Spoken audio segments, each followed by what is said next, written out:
The world doesn't make it easy to pause. Everything around you is moving, fast, loud, demanding. You wake up to notifications, obligations, expectations, and the unspoken pressure to keep up, to stay ahead, to do more.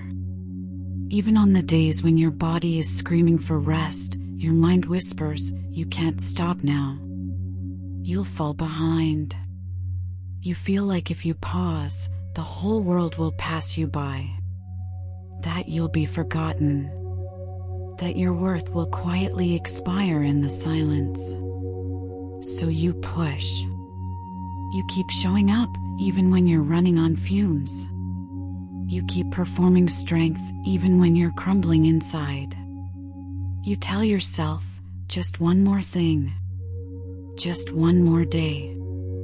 And slowly, without even realizing it, you start to forget what stillness feels like. You forget what it means to simply exist without rushing, proving, or fixing. But the truth is, stopping is not failure. It's not weakness. It's wisdom. It's presence. It's knowing that you are more than what you produce. It's recognizing that your body and mind have limits, and honoring them isn't quitting, it's self-respect. There is no prize for breaking yourself for the sake of progress. There is no honor in burnout.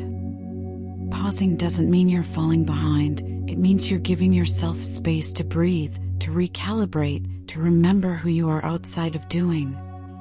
You're allowed to pause without needing to earn it. You're allowed to stop even when the world keeps going. Because your worth was never in how much you do, it was always in how much you are. And right now, just being here, breathing, listening, existing, that's enough. That's more than enough. Burnout doesn't always arrive loudly.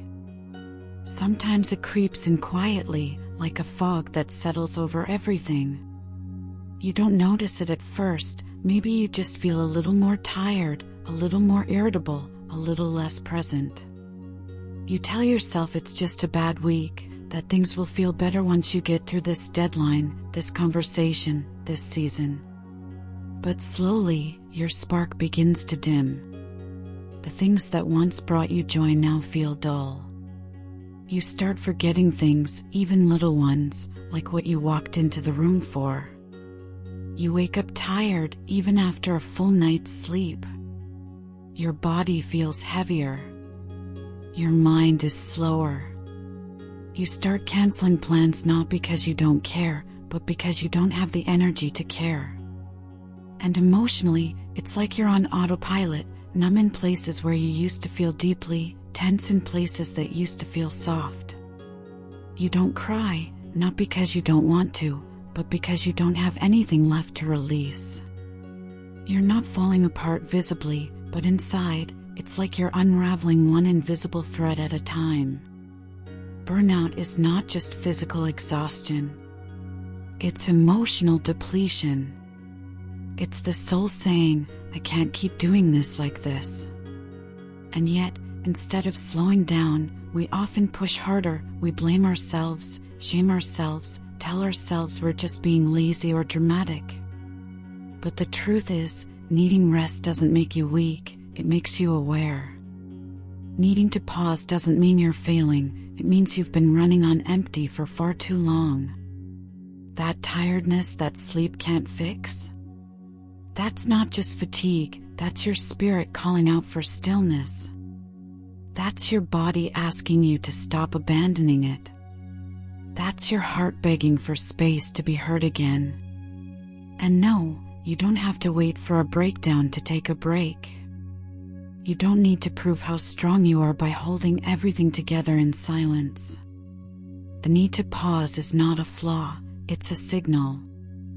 A sacred one. And the most courageous thing you can do is listen to it before it has to scream. We've been taught that if we're not moving, we're failing. That stillness is dangerous.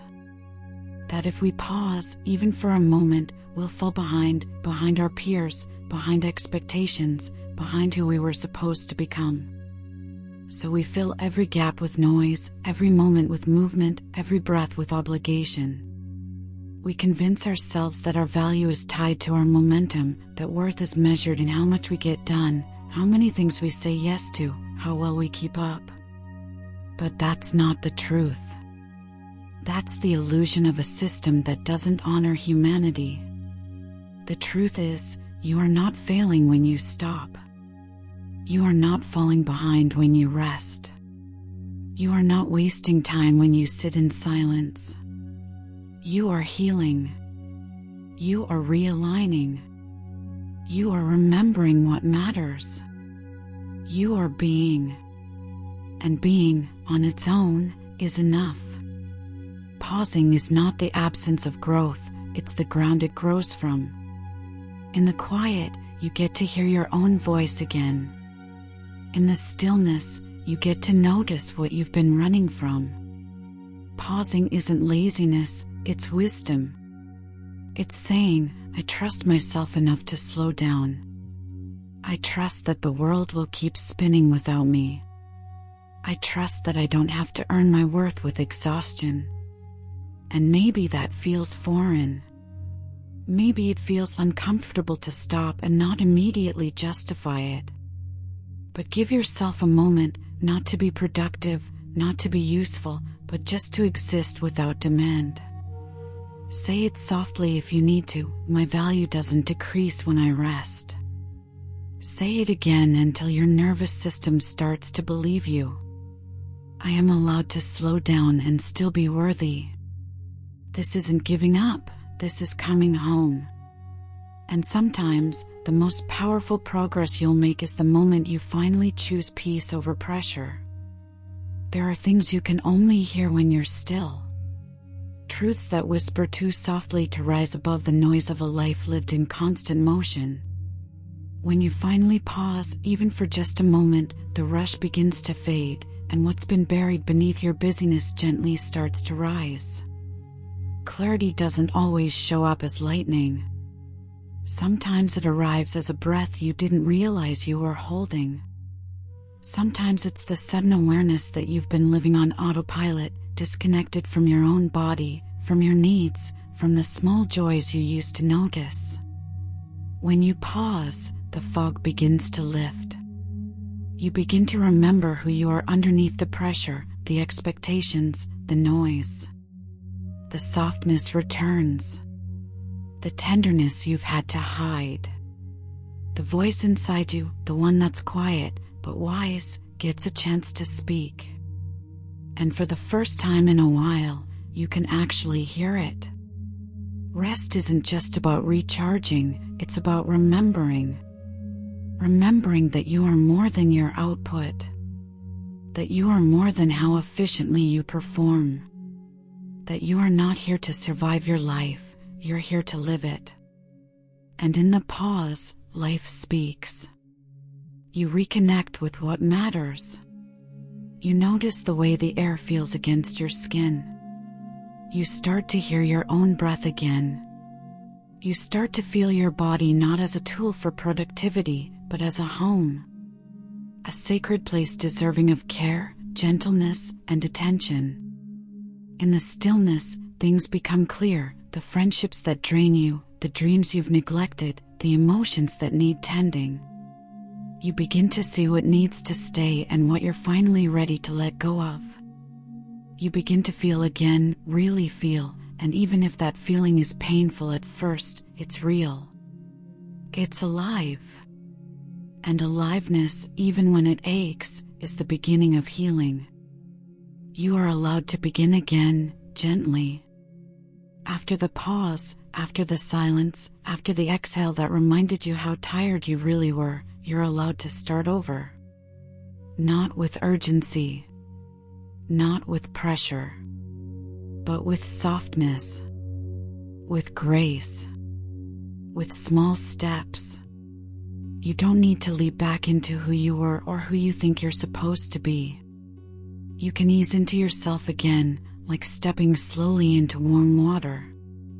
You don't have to be motivated. You don't have to have a plan. You don't have to fix everything all at once. You can simply wake up and choose one kind thing for yourself. One act of care. One breath that says, "I'm trying again," and that's enough. Because growth doesn't only live in the momentum, it lives in the willingness to start again after you've stopped. It lives in the moment you stop punishing yourself for needing a break and start honoring the strength it took to pause in the first place. You are still moving forward, even if today just looks like breathing. Even if all you managed was listening to this. Even if the only thing you accomplished was not giving up. Progress isn't always loud or visible. Sometimes it's quiet, invisible, unfolding beneath the surface where no one can see. And the world might not celebrate your gentleness, but that doesn't mean it's not powerful. That doesn't mean it's not real. You don't have to do it all today. You don't have to catch up to anyone else's pace.